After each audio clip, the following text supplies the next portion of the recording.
We're here at the Disneyland Resort, which is turning 70 this July, but the festivities launch May 16th. So we're here to check out a preview of some of what Disneyland is offering this summer. If you remember Disneyland's last big anniversary 10 years ago for the 60th, that one leaned a little bit more heavily into Disneyland's history.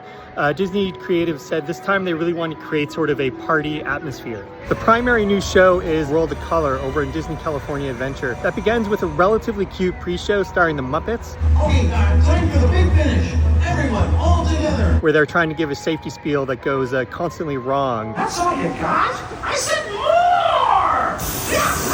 Once World of Color starts, it begins with Walt Disney's original dedication speech to Disneyland, but then it quickly transitions to modern animation centered on the characters from Inside Out. This is all about sort of the quest to find happiness, what it means to be happy, how different characters can achieve happiness. It's almost oppressive in its message of being happy. There's no sort of like ups and downs. This is all like an upbeat, musical inspired show. If you're more interested in nostalgia, over at Disneyland, there is a 5-minute show that is going to be running nightly on the facade of It's a Small World. The show is inspired by the artwork of Mary Blair. Mary was one of Walt's favorite artists.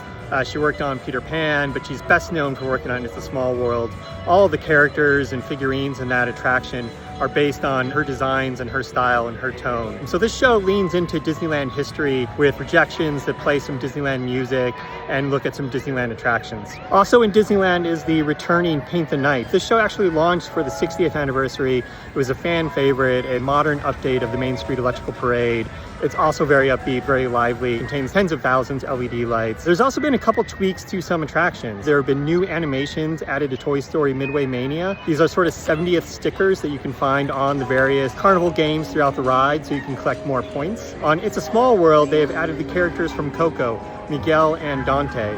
So these are in the Mexico section of the attraction. They're very tastefully done and continues Disney tradition over the last decade or so of adding characters from its animated films to the ride. There's also some hidden interactions throughout the park in Disneyland, especially if you have a magic band. You could look for these. They'll see a 70th marker on a device to sort of unlock little hidden secrets.